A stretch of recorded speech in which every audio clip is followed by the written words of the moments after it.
Meus irmãos, vamos abrir as nossas Bíblias em Lucas, capítulo 4.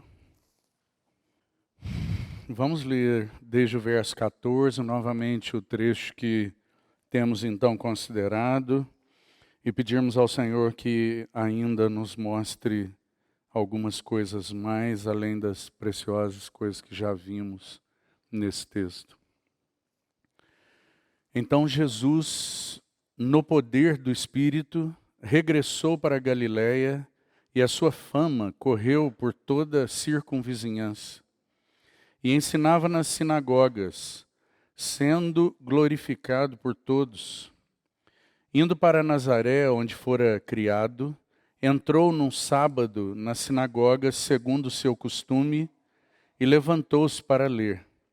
Então lhe deram o livro do profeta Isaías, e abrindo o livro, achou o lugar onde estava escrito: O Espírito do Senhor está sobre mim, pelo que me ungiu para evangelizar aos pobres, enviou-me para proclamar libertação aos cativos, restauração da vista aos cegos, para pôr em liberdade os oprimidos e apregoar o ano aceitável do Senhor. Tendo fechado o livro, devolveu-o ao assistente e sentou-se. E todos na sinagoga tinham os olhos fitos nele. Então passou Jesus a dizer-lhes: Hoje se cumpriu a escritura que acabais de ouvir.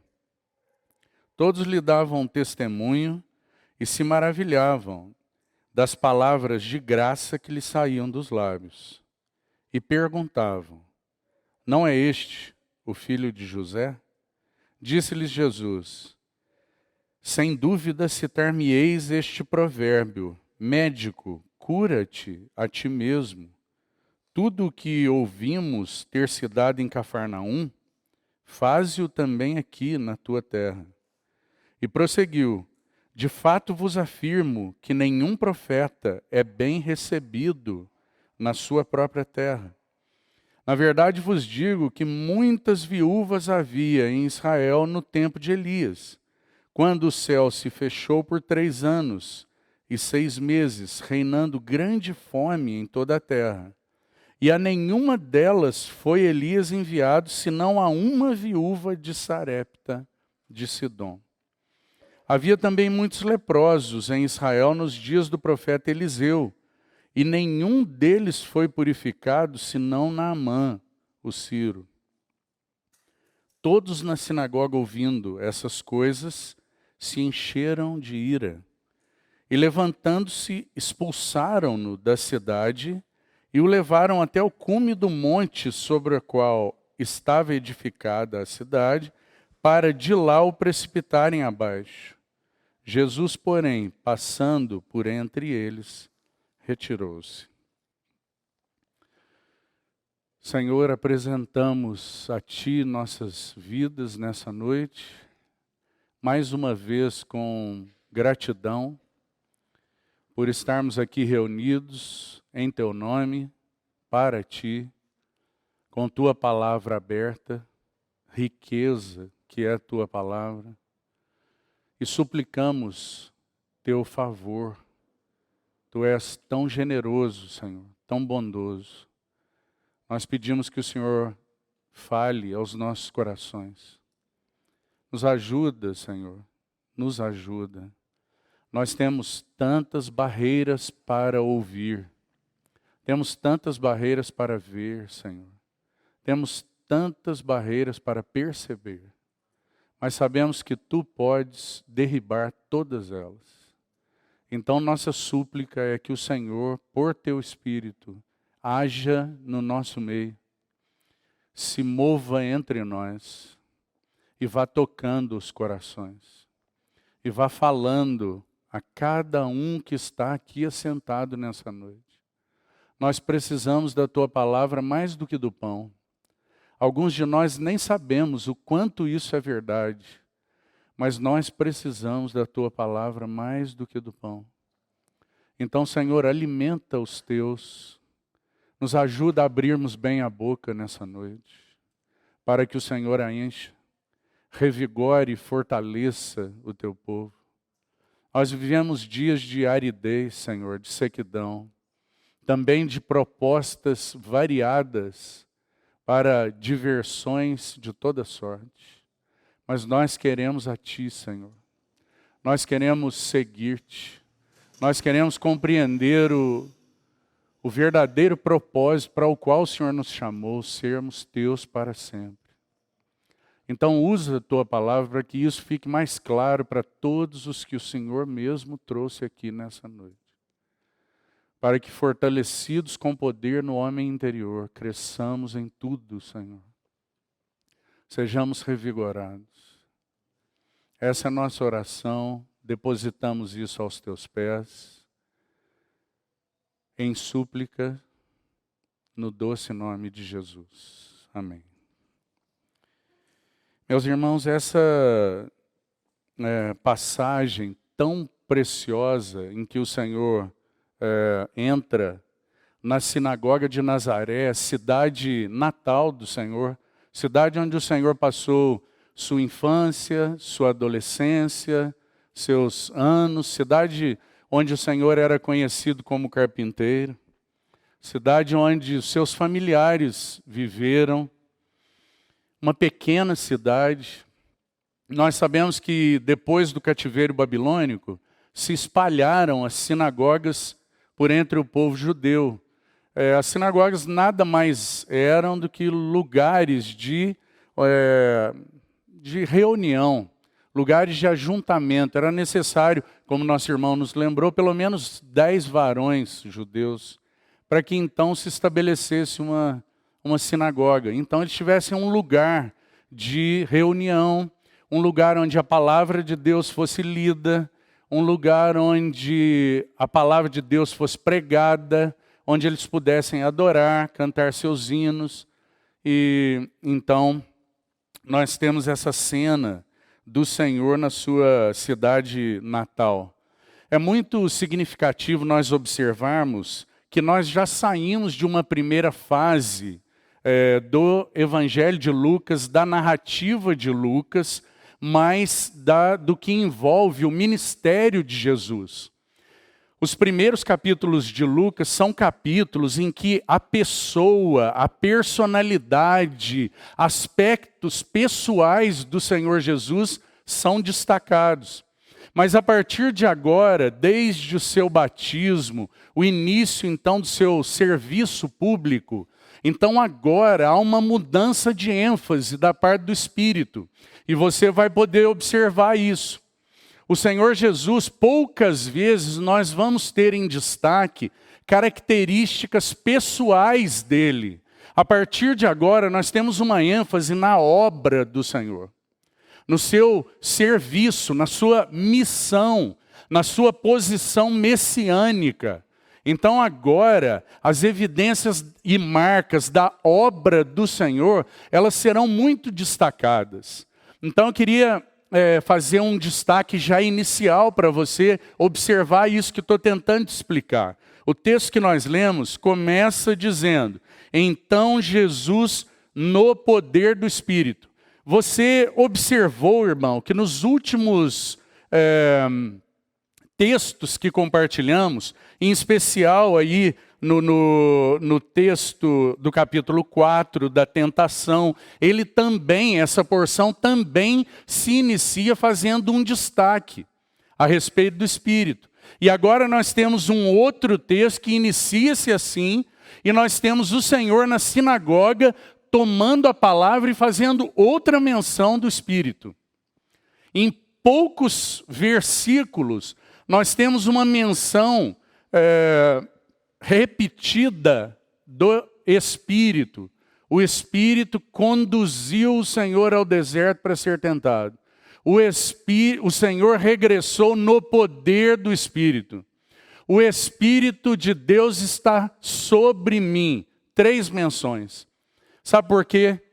Porque todo judeu genuinamente dedicado às coisas de Deus, ele sabia, pela instrução da palavra e pelas profecias, e pelo registro dos profetas, que o Messias teria algumas características.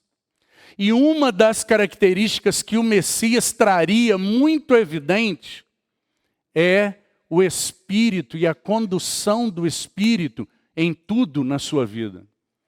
E agora nós temos um homem, o Senhor Jesus, designado, a segunda pessoa da Trindade. Abriu mão dos seus atributos divinos, se fez carne, um homem designado que se apresenta para uma missão, o Messias, aquele ungido de Deus para uma missão. Então esse deveria ser, segundo todo o registro da palavra de Deus dado para aquele povo, esse homem deveria ser cheio do Espírito. Esse homem deveria realizar no poder do Espírito.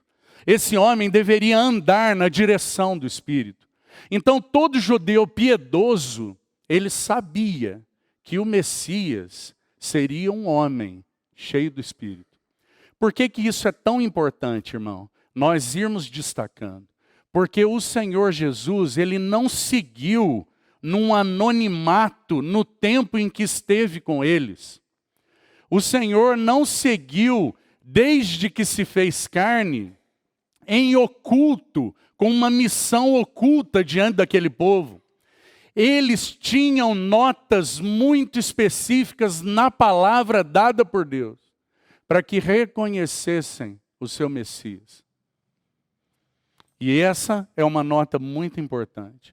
E a partir de agora, Lucas, então, vai voltar sua atenção, a ênfase agora, passa a ser, então, não na pessoa, mas na obra. Você se lembra que Lucas, no início do Evangelho, no capítulo 1, ele diz que estava fazendo um registro muito bem ordenado a respeito de tudo que o Senhor Jesus, ele usa uma palavra. Você se lembra? Começou. Lembra? A fazer e a ensinar. Ele faz um registro acurado, uma investigação detalhada de tudo que o Senhor Jesus começou. Guarda essa palavra. Por quê? O que nós estamos vendo aí nessa entrada do Senhor na sinagoga de Nazaré é um início público e evidente, notório do seu ministério, já que, vamos fazer um parêntese, desde o batismo se passou 1 ano, como nosso irmão nos destacou, até essa data aí. Nós temos então, alguns estudiosos, eles dividem o ministério do Senhor Jesus em 4 partes. Então eles dizem, há um primeiro ano que eles chamam de o ano da obscuridade. Ele é um ano mais quieto. Ele é um ano alguns destacam em concordância, aguardando até a finalização do serviço de João Batista. João Batista foi preso. Quando João Batista foi preso, então o Senhor inicia mais 1 ano do seu ministério. E esse ano, então, esse segundo ano, é chamado de um ano do favor público. Está começando esse ano aí. Porque o ano da obscuridade não está relatado nos sinóticos. Mateus, Marcos e Lucas não fazem registro desse primeiro ano de obscuridade. Onde que está o registro? O registro está no Evangelho de João. Os primeiros capítulos do Evangelho de João. O que nós sabemos que aconteceu nesse ano? Nesse ano, o Senhor purifica o templo a primeira vez. É só João que registra. Os sinóticos registram a segunda purificação. No início do seu ministério, o Senhor entra no templo e purifica uma primeira vez. O Senhor tem um encontro com Nicodemos, que é só João que registra. Os irmãos se lembram. Então, o Senhor realiza o seu primeiro sinal, assim João vai designar, naquela boda em Caná, que a família dele toda foi convidada. Esse registro está em João, Quando que isso aconteceu? No primeiro ano do seu serviço. Ele já estava andando publicamente e servindo, executando sua obra messiânica. Tanto que quando nós chegamos aqui onde você está, o registro vai dizer que ele usa a palavra fama aí. Que a fama do Senhor já estava, a palavra no original é mais um rumor, aos comentários a respeito dele e do que ele fazia, já estava se ampliando e ganhando toda a região. Até que o Senhor Jesus, então, a partir desta menção em Nazaré, ele começa a falar pública e diretamente ao povo, ensinando. Então é importante nós destacarmos isso. Um primeiro ano, o ano da obscuridade. Algumas coisas aconteceram. João relata para nós. Seu ministério, sua obra se iniciou nesse ano.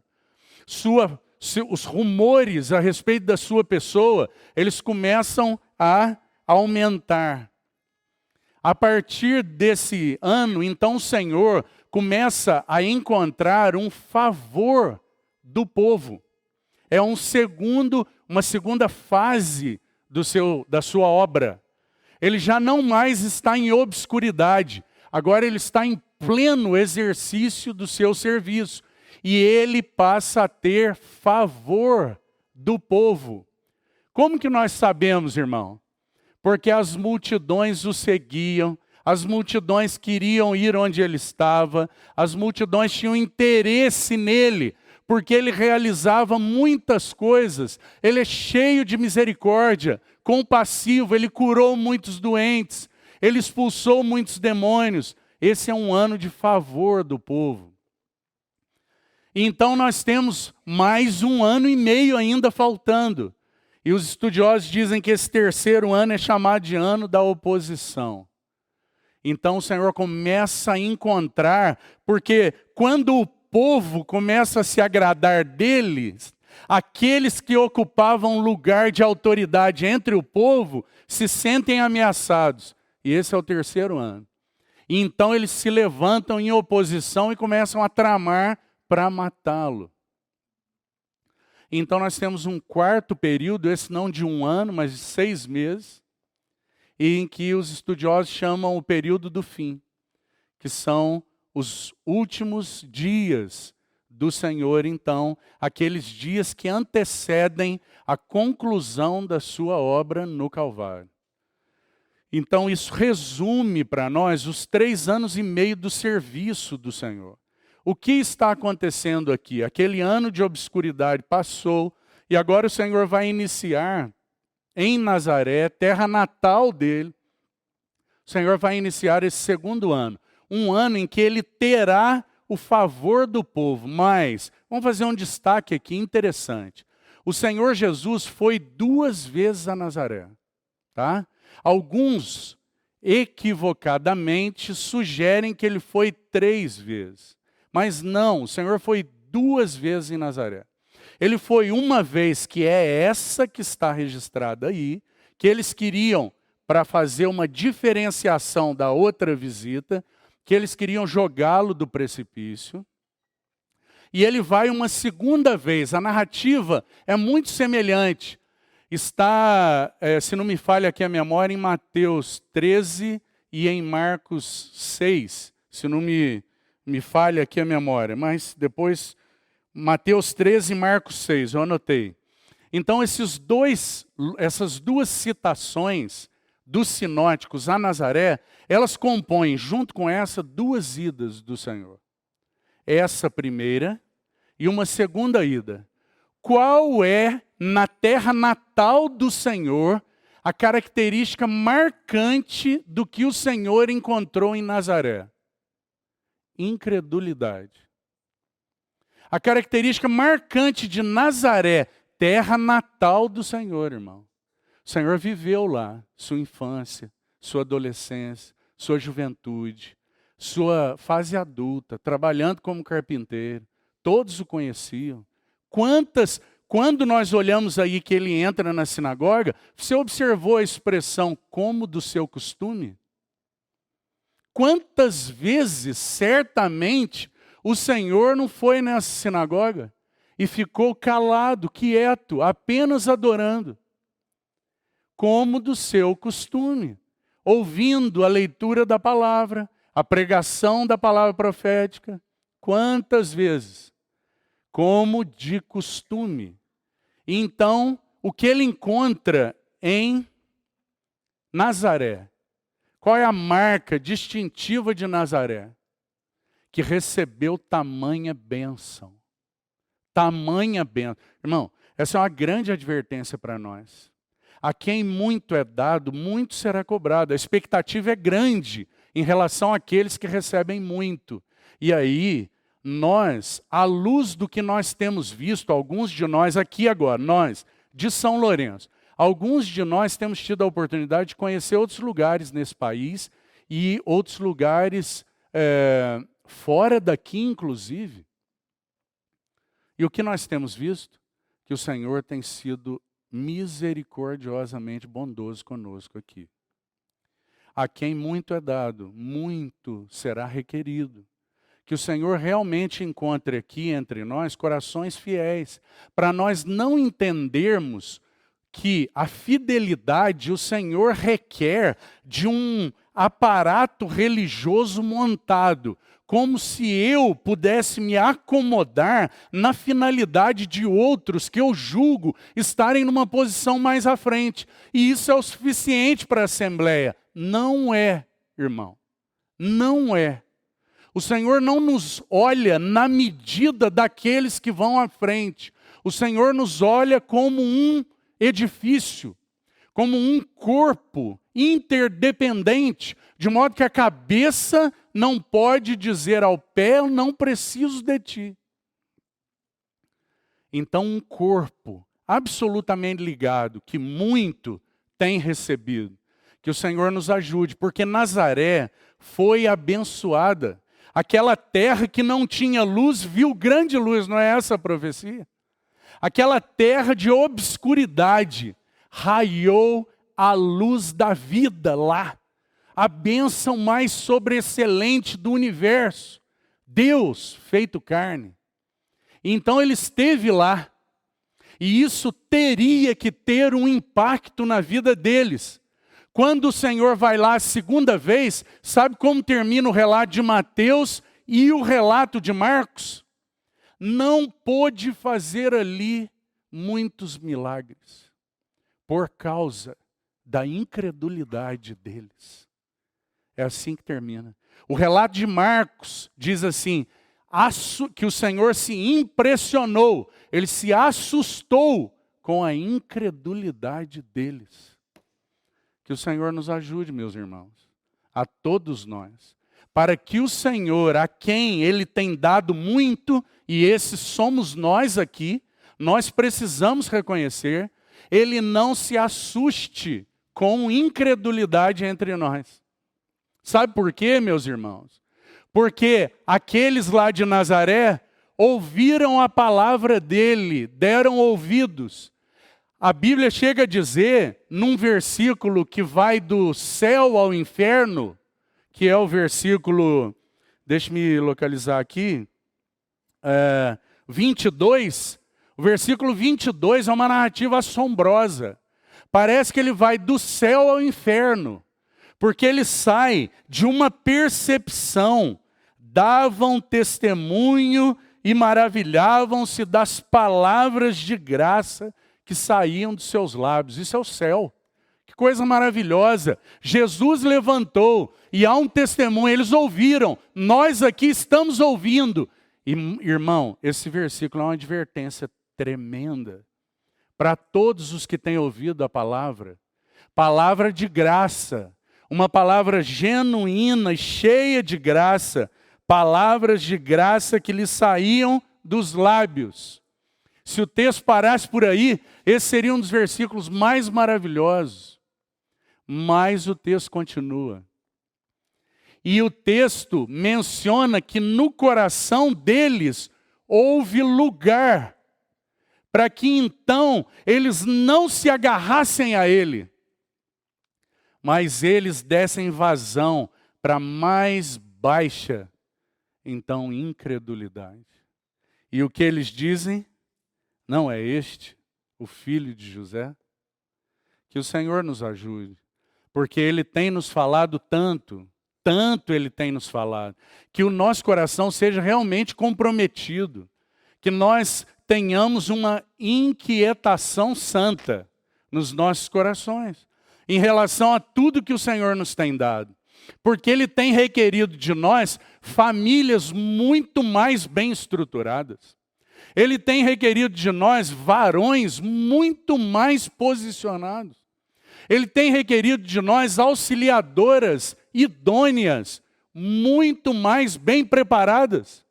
E Ele tem desejado entre nós jovens muito mais fortes. Será que nós estamos satisfeitos? Ele tem desejado crianças muito mais alegres. Será que nós estamos satisfeitos? E temos achado que essa assembleia é o cúmulo do pináculo da perfeição? Que o Senhor nos ajude. Que o Senhor nos ajude. Porque se isso acontecer entre nós, a linha é muito fina, irmão. O versículo está mostrando que a linha é finíssima.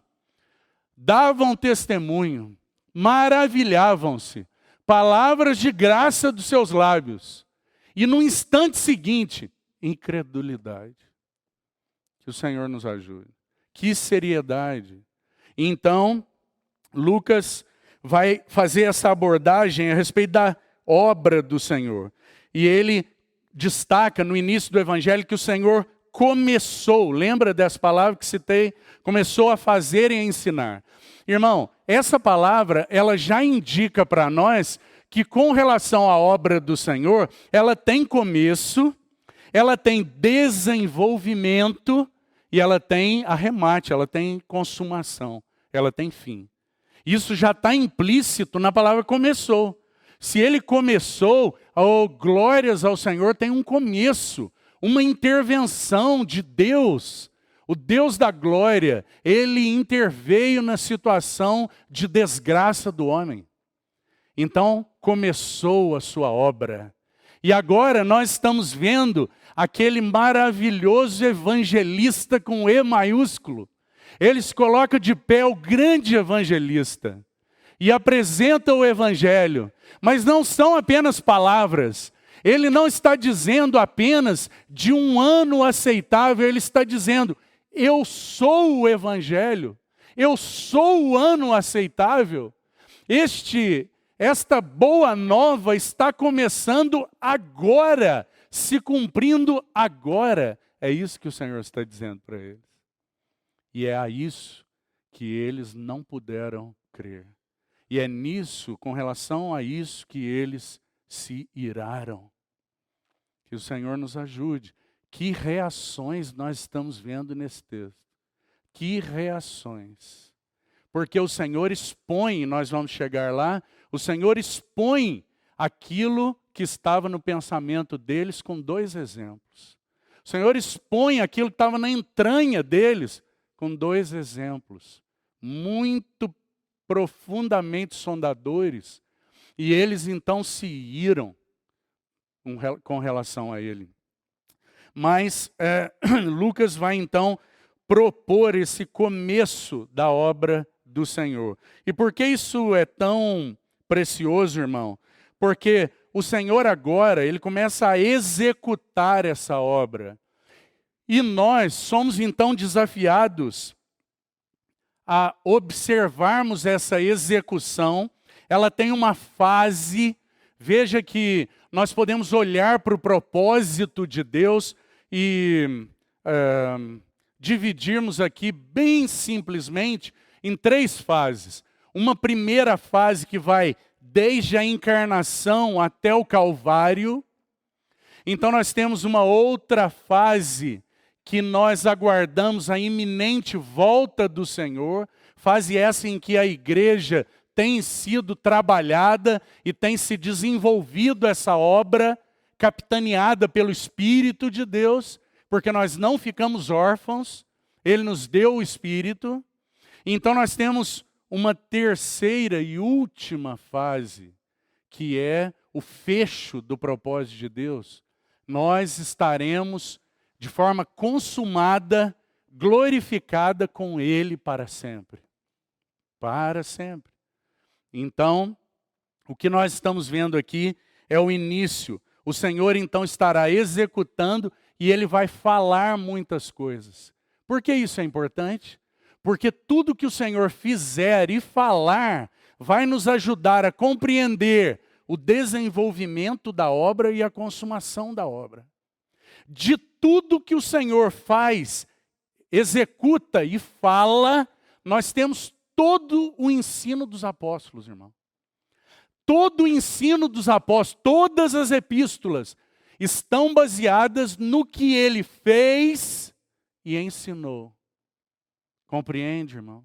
Então, a importância disso que está acontecendo, porque o que o Senhor está fazendo aqui em Nazaré, Ele está anunciando a plenos pulmões aquilo que o autor de Hebreus chama de a tão grande salvação.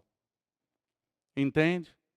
Ele está anunciando não como algo apartado dele.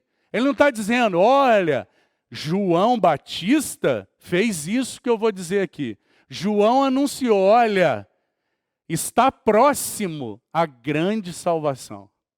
Agora o Senhor Jesus, o anúncio é diferente. O Senhor Jesus diz, a salvação está aqui. Nesse dado momento se cumpre a escritura que vocês acabaram de ler. Então, quando nós olhamos para essa passagem, qual é a menção? Qual é o conteúdo dessa mensagem? A tão grande salvação. O tão grande Salvador. A condição miserável da humanidade. É o que nós vemos nessa mensagem maravilhosa. A condição deplorável, irremediável do homem. A tão grande salvação providenciada exclusivamente no Senhor Jesus. É isso que nós estamos vendo. E essa é a mensagem, então, que o Senhor Jesus vai anunciar. Ele vai, então, abrir a sua boca e manifestar isso. Mas, para nós seguirmos ainda um pouco mais, no verso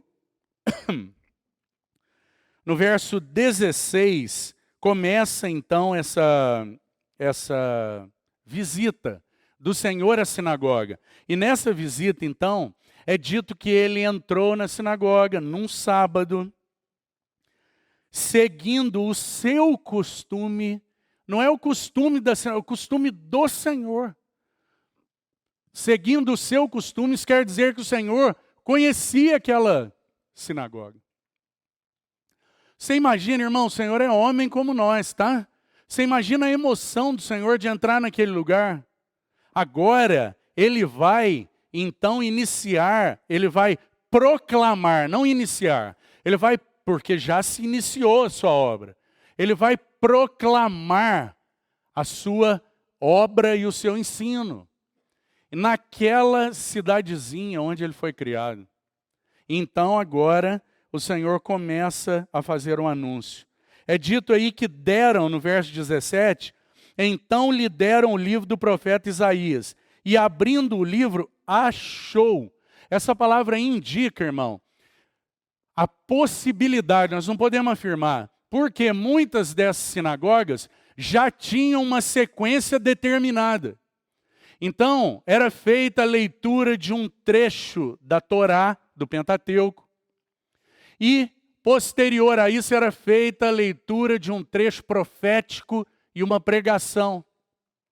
Por isso que depois que ele entrega o livro, todos ficaram olhando para ele, esperando que ele falasse, porque o costume era esse. Algumas dessas sinagogas seguiam uma ordem, inclusive na leitura do pergaminho profético. Mas a expressão achou indica para nós que o Senhor Jesus pode ter localizado essa passagem e pode ser que ela não estivesse na sequência a ser considerado. Achou o lugar onde estava escrito. Então aqui nós temos o verso 18, que talvez, irmão, seja o coração dessa passagem. Coração pulsante dessa passagem. A mensagem, o anúncio dessa passagem, seja então esse verso que o Senhor toma e lê, profetizado por Isaías. Isaías 61 é o texto então tão conhecido. O Senhor agora vai anunciar a si mesmo. Que coisa linda! Ele não vai anunciar uma palavra, ele vai anunciar a si mesmo. Sabe, irmão, o diferencial, vamos dizer assim, de Jesus para todo homem, talvez, considere comigo uma hipótese aqui. O que diferencia grandemente o Senhor de todo homem é o que ele falou a respeito de si mesmo. As palavras que o Senhor Jesus falou a respeito de si mesmo, elas são palavras que, se não forem verdade, ele é um lunático. Compreende, irmão? O Senhor disse coisas a respeito de si mesmo que nenhum outro homem é capaz de dizer. Ele começa aqui dizendo algo impressionante. Ele toma uma palavra profética e aplica a ele mesmo. Ele diz: o Espírito do Senhor está sobre mim. E ele diz isso, essa palavra que foi dita, está sendo cumprida hoje. Não é isso uma maravilha? Não é impressionante? O Senhor está tomando a palavra e essa é uma outra característica do Messias. O Messias, então, traria na sua própria vida e no seu ensino a clarificação de tudo aquilo que foi falado lá atrás. Todas aquelas setas indicariam para ele, para uma vida. Então, quando o Senhor toma essa palavra e ele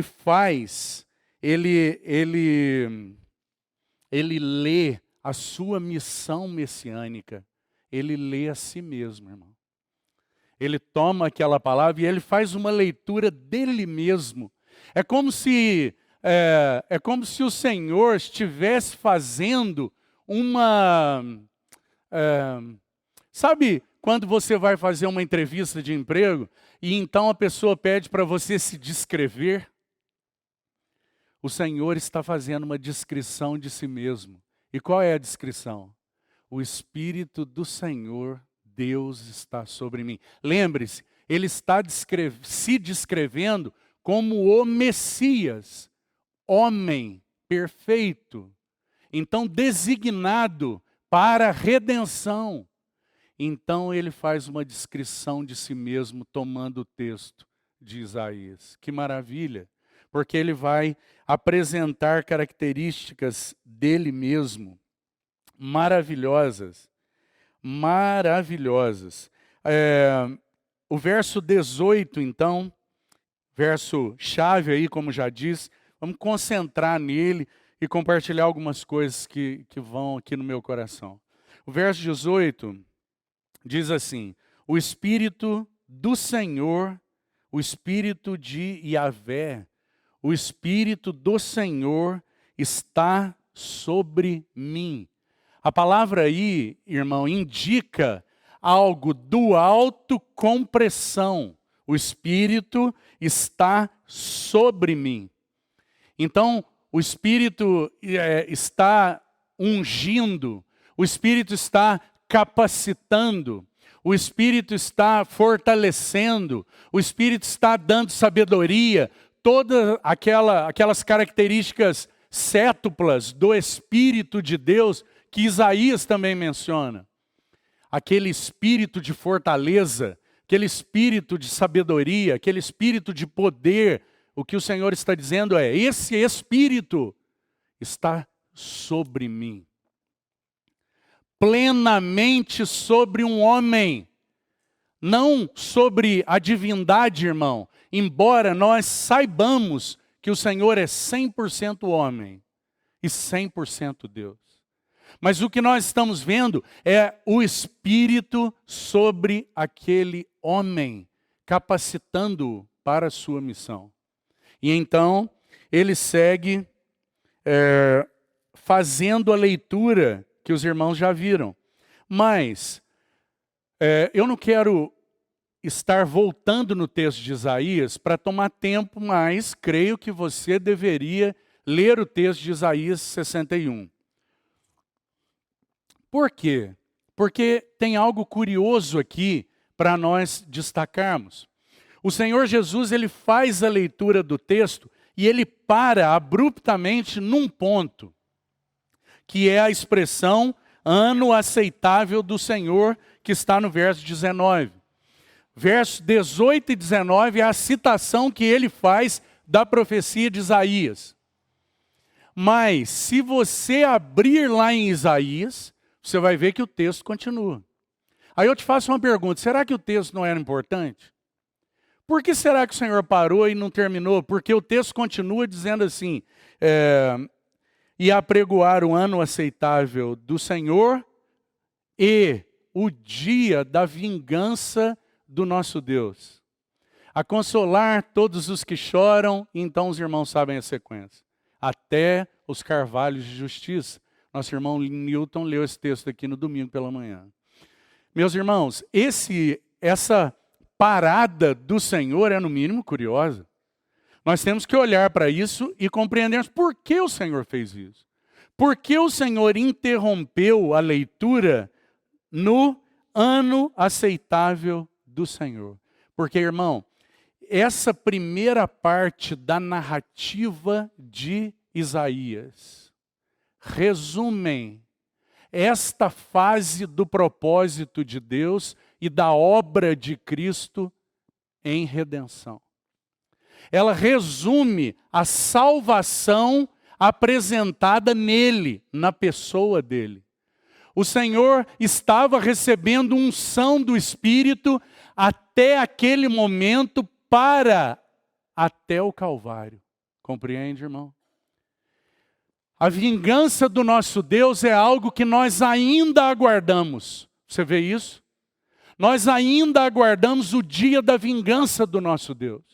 Isso, nós aguardamos a sua iminente vinda, segunda vinda, onde se cumprirá o dia da vingança do nosso Deus.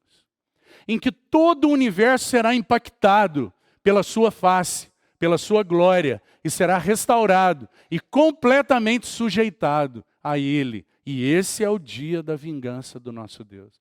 Mas veja que o texto é tão maravilhoso, que é como se Isaías, pelo Espírito de Deus, quisesse nos deixar claro que essa vingança do nosso Deus é uma vingança com o objetivo de consolar.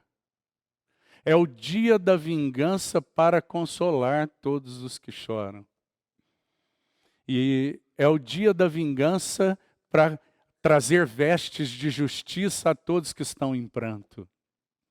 É o dia de vingança para trazer alegria a todos aqueles que estão pranteando. Que maravilhoso, irmão. O que o Senhor está realizando aqui, Ele para a leitura no exato ponto em que a sua obra terminaria. A cruz do Calvário. Como o anúncio que o Senhor faz é da sua obra completa.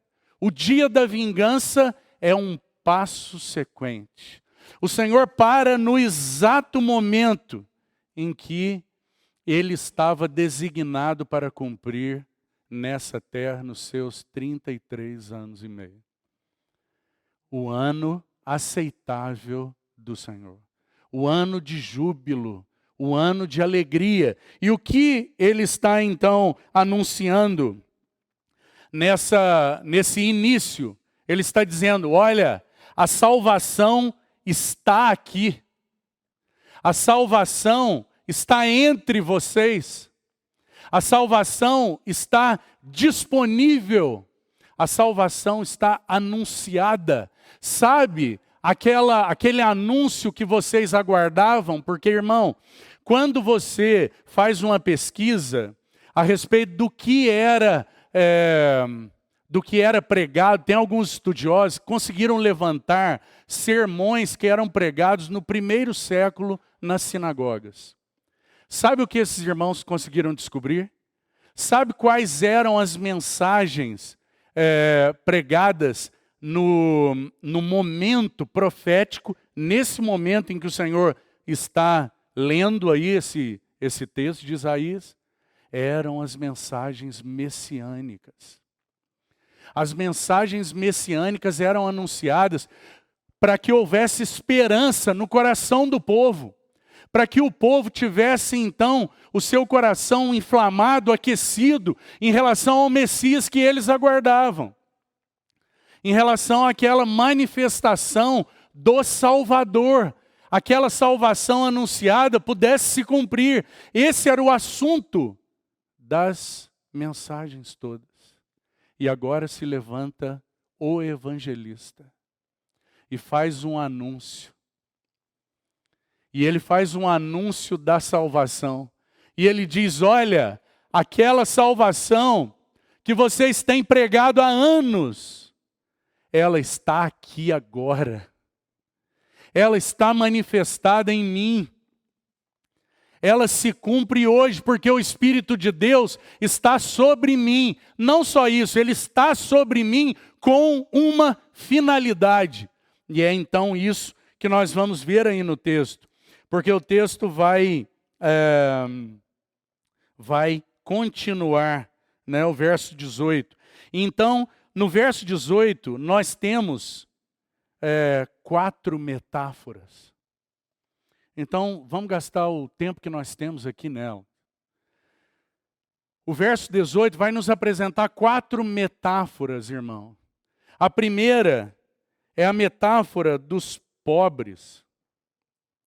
A segunda, dos cativos ou dos prisioneiros.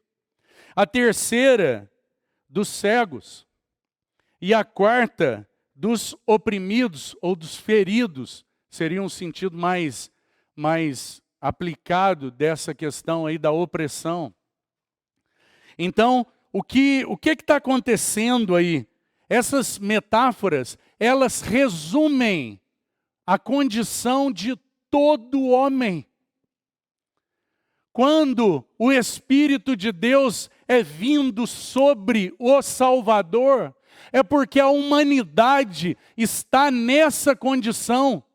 A humanidade está numa condição de pobreza, de prisão, de cegueira e de ferimentos. Essa é a condição de todo homem.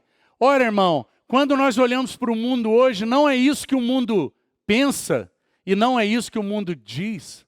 Pelo contrário, eles acham que o cristianismo é uma escravidão e que eles realmente são livres.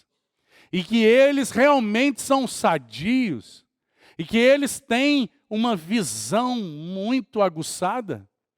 E que eles são muito bem-sucedidos.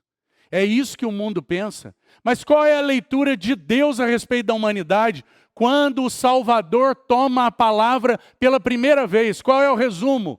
O Espírito de Deus está sobre mim, ou seja, não há outro nome dado entre os homens, pelo qual importa que sejamos salvos. Eu sou o Salvador. O Espírito de Deus não está está sobre mim. E na medida em que eu realizar a minha obra, será derramado sobre um povo, a minha igreja. E estará sobre esse povo até que eu venha, ministrando ainda a respeito da salvação pela graça proveniente da minha obra. Que maravilhoso, irmão. Esse bendito Salvador, então, se apresenta como aquele que tem o Espírito sobre si para tratar com os pobres, com os prisioneiros, com os cegos, e também com os feridos. Essa é a condição de todo homem. Irmão, todos os homens podem se achar ricos, saudáveis, cheios de sucesso, mas o que eles realmente são é falidos, é absolutamente necessitados, destituídos, e a menos que eles vejam isso, eles nunca irão crer. Agora, que o Senhor nos ajude para que nós não sejamos um povo que deixa de apresentar aos pobres que eles são verdadeiramente pobres. Compreende isso, irmão? Porque a menos que isso seja dito para o homem, ele jamais clamará. Jamais clamará. Ele jamais verá a sua própria condição. Ele não se acha pobre. Ele se acha absolutamente rico. Mas o que nós vemos é que o pecado empobreceu o homem. O pecado aprisionou o homem. O pecado cegou o homem. E o pecado feriu e fere todo homem. Essa é a condição da humanidade. Essa é a condição de todo homem, a menos que ele tenha um encontro com o Senhor Jesus. Irmão, sabe qual é o problema? É que todo homem que não tenha um encontro com Ele está caminhando a passos largos para o inferno, para a condenação. Essa é a situação. E às vezes nós temos situações assim dentro das nossas casas. Nós temos situações com pessoas amadas e chegadas. E nós temos tido então incapacidade de sermos luzeiros e atalaias dessa mensagem de salvação. Que o Senhor nos ajude. Porque o que Ele fez? Ele se levantou a evangelizar. Ele é o grande evangelista. E ele passa a anunciar o evangelho que é a respeito dele mesmo, que é ele mesmo. O Espírito está sobre mim. E eu tratarei com você que é pobre. Mas qual é a situação da Assembleia de Nazaré? Veja o risco, irmão. A Assembleia de Nazaré está exatamente na mesma condição de Laodiceia. Não é impressionante? Tanto tempo depois, o que nós temos lá em Apocalipse 3,17 é aquela palavra daquela assembleia dizendo: eu sou rico e abastado e não preciso de coisa alguma. Então o Senhor diz: você é pobre, cego, você é nu. Que situação terrível, que avaliação tão diferente. Que o Senhor tenha misericórdia de nós que temos ouvido sua palavra, para nós sermos um povo que realmente tem corações aquecidos, que realmente são atalaias da salvação, porque foram salvos, mas porque estão sendo salvos, e porque serão salvos, e há um testemunho na vida: foram salvos, estavam mortos, estavam vivendo pela influência do príncipe desse mundo, estavam vivendo pelos próprios desejos, mas Ele nos tirou das garras desse mundo. E Ele então nos colocou no seu aprisco, no seu rebanho. E na medida em que Ele nos colocou aqui, a sua obra continua, ela não parou. Ela é uma obra agora com características de purificação, de santificação, porque aqueles que foram arrancados vieram com tantas mazelas, tantos maus comportamentos, maus pensamentos, maus sentimentos. Então Ele está santificando esses. E eles são um testemunho. Mas eles ainda serão glorificados. E essa obra irá se consumar. Que maravilhoso! O Senhor está anunciando isso aqui, meu irmão. Perdão. Então nós temos esse anúncio a respeito dos pobres, dos prisioneiros, dos cativos, dos cegos e dos oprimidos. Embora eles não se vejam assim, essa é a condição espiritual deles. Eles não são pobres na questão financeira, irmão. Muito pelo contrário, muitos são absolutamente ricos. nessa questão. Não é a essa pobreza que o Senhor se refere, e nós vamos olhar um pouco para essas características, mas eles estão nessa condição espiritualmente deplorável, né? Empobrecidos, aprisionados. Eles estão em uma condição de morte, de tormenta, de condenação, e eles não podem fazer nada a respeito. Que o Senhor nos ajude a sermos os que anunciam essa mensagem. Mas, irmão, você percebe que para anunciar essa mensagem, ela precisa fazer parte de nós. Ela precisa ter vida em nós, porque do contrário as pessoas vão rir de você. Vão ver uma chacota em você. E vão dizer, que mensagem é essa? A sua vida não prova essa mensagem, mas se o Senhor estiver encontrando em nós caminho, para que então Ele forme seu caráter, então essa mensagem terá em nós um vigor e uma força capaz de dizer, você está em uma situação de morte, você está em uma situação de tormenta, você está em uma situação de condenação, e você não pode fazer nada a respeito.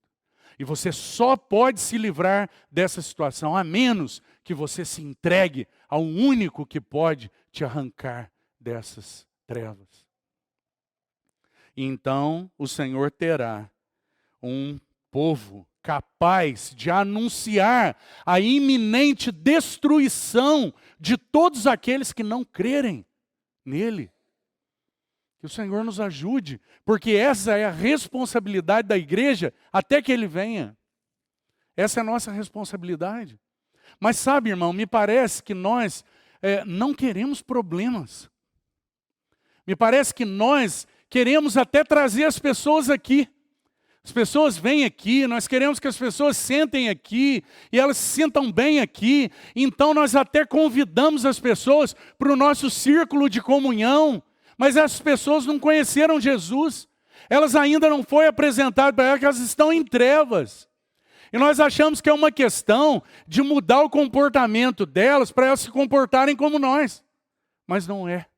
Se elas não nascerem de novo, elas não podem ver e elas não podem entrar. E às vezes nós estamos querendo fazer um trabalho inverso. Ao invés de anunciar para o pecador que ele precisa se converter, nós queremos trazer os pecadores para o nosso círculo de comunhão, como se na comunhão, no dia a dia, na repetição do comportamento, você pudesse mudar a vida da pessoa, e não muda. Porque o homem não pode ser mudado, ele está totalmente corrompido. Ele precisa de novo nascimento, nova vida. Então que o Senhor nos conceda graça, para que nós sejamos esses atalaias, esses que são capazes de anunciar essa mensagem, como o Senhor Jesus o foi. E então, ele primeiro menciona aí os pobres. Ele vai evangelizar boas novas, essa palavra aparece aí, né? Que palavra maravilhosa. Essa palavra tem a ver com boas novas. Mas não são boas novas, apenas boas notícias materiais. Olha, agora tudo vai ficar bem, eu vou destroçar o Império Romano. Não é isso que o Senhor anunciou. O Senhor anunciou boas novas espirituais para aquele povo. E então ele vai evangelizar, anunciar salvação aos pobres. Interessante, irmão, que a palavra, o grego, tem algumas palavras para a expressão que no português é traduzido por pobre. E a palavra grega aí é específica, não é uma palavra qualquer que é usada aí. A palavra usada aí para pobres, sabe qual é? O sentido é mendigos. O sentido da palavra aí é mendigo, é alguém que está em total desalento. Alguém que está na esquina, escondendo o rosto de vergonha e pedindo porque está em completa falência. É alguém que não tem nada nas mãos, que está totalmente desprovido de qualquer orgulho, que foi totalmente arruinado Esse é o pobre. É isso que o Senhor vê em todo homem. É isso que Ele viu em você, irmão. Era isso que você era até o momento em que Ele encontrou com você e Ele pôde te enriquecer com a sua vida. Ele se deu a você e Ele mudou a sua condição de pobreza para uma condição de riqueza que é proveniente dEle. Os pobres. Agora, a menos que o homem veja isso, ele jamais se lançará em fé nos braços do Senhor. Você vê isso, irmão? Você vê porque os menos favorecidos, vamos abrir um parênteses aqui. Você vê porque os menos favorecidos financeiramente, eles são muito manipulados por lobos que se levantam para extorquir as pessoas. Porque eles estão numa condição desfavorável. Eles não têm do que se orgulhar. Então eles são facilmente manipulados. Mas todos esses que se levantam em nome do Senhor como lobos para explorarem o rebanho, eles responderão ao Senhor do rebanho. Todos eles. Mas que o Senhor nos ajude a compreender quem éramos, de onde o Senhor nos tirou. Porque assim você poderá compreender como tocar os corações dos pecadores. Aqueles que muitas vezes não estão em uma condição financeira desfavorável. Pelo contrário, estão em uma condição financeira muito favorável. Em relação a esses, eles não são facilmente manipulados. Porque eles não estão aceitando qualquer coisa. Com relação a esses e a esse tipo de coração, o Senhor diz assim, a esse tipo de coração, não a esse tipo de conta bancária. Me escute bem, irmão. Quanto a esses e a esse tipo de coração, o Senhor diz assim, é mais fácil um camelo passar pelo fundo de uma agulha do que um desses entrar no reino dos céus. Compreende? Então que o Senhor nos ajude. Por que é difícil? Porque eles não são pobres para si mesmos. Compreende? Então, esses pobres, eles são então aqueles que podem ser atingidos pela salvação que o Senhor providencia. Eu queria... meu irmão, que dilema. Vamos ao Salmo 107, e eu vou ficar só com essa questão dos pobres. E aí, depois nós continuamos para cada um desses pontos, porque eles são muito significativos. Então, eu queria que você abrisse no Salmo 107, porque esse Salmo vai fazer para nós uma apresentação gráfica dos pobres, cativos, cegos e oprimidos. A primeira coisa que eu gostaria de chamar a sua atenção é que tem uma expressão no Salmo 107 que aparece 4 vezes. Muito interessante. O primeiro versículo onde essa expressão aparece é o versículo 6. Marca aí. Olha que interessante. Então, na sua angústia, clamaram ao Senhor e Ele os livrou das suas tribulações. Que maravilhoso. Agora, o verso 13 vai aparecer novamente. Então, na sua angústia, clamaram ao Senhor. Verso 19 aparece novamente. E a última vez, verso 28. 4 vezes vai aparecer essa expressão. Maravilhoso, porque este salmo é um salmo de adoração ao Senhor pela sua bondade e pela sua graça. É assim que o salmo começa. Rendei graças ao Senhor, porque Ele é bom. A sua misericórdia dura para sempre. Não é uma geração, 2 gerações, 10 gerações, é para sempre. Que maravilhoso. Um salmo de adoração ao Deus cheio de bondade, cheio de graça. E nesse salmo, então, nós temos uma menção que pode nos ajudar a entender a respeito da humanidade na sua pobreza, na sua prisão, na sua cegueira e na sua opressão.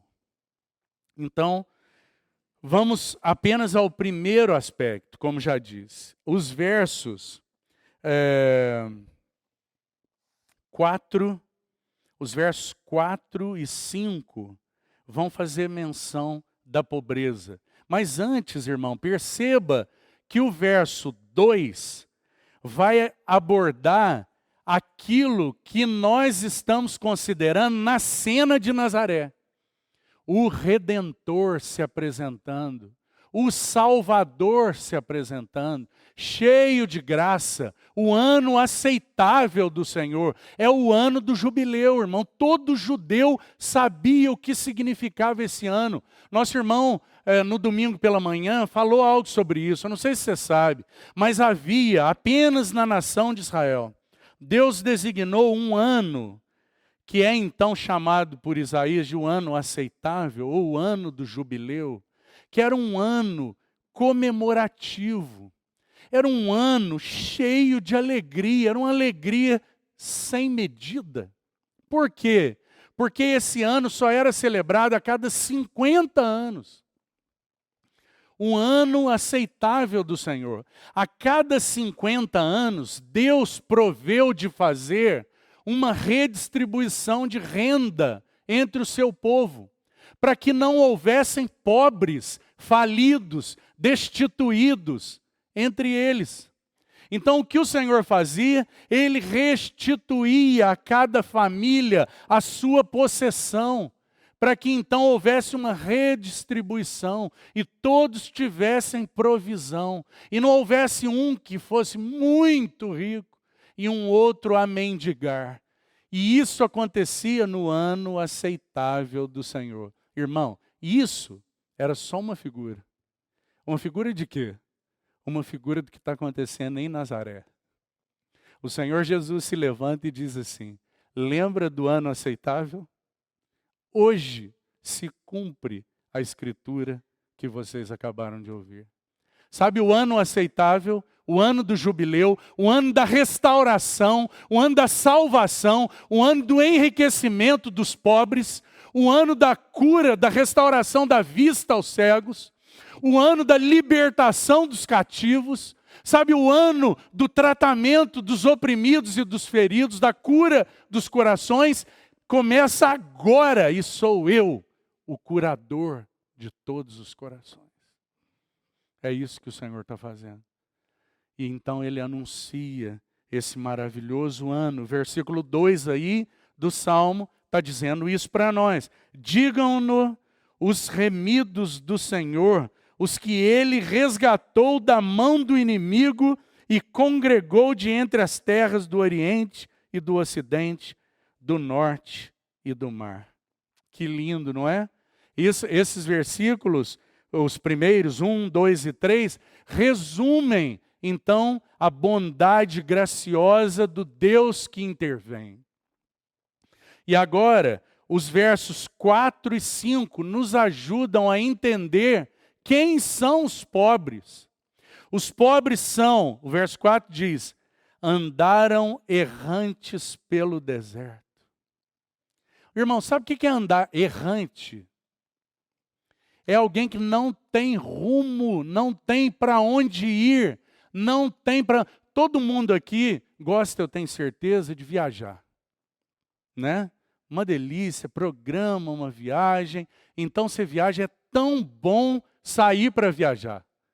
Mas, irmão, é tão bom ter um lugar para onde voltar, não é? Isso significa que você não é um errante. Porque você tem para onde ir, tem para onde voltar.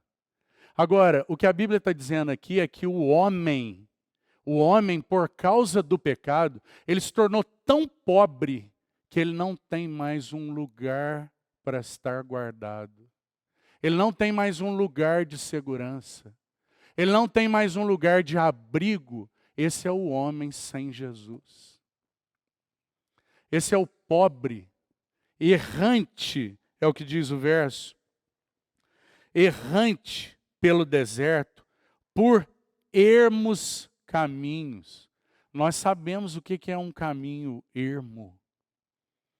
É um caminho que não tem sinal para que você possa seguir.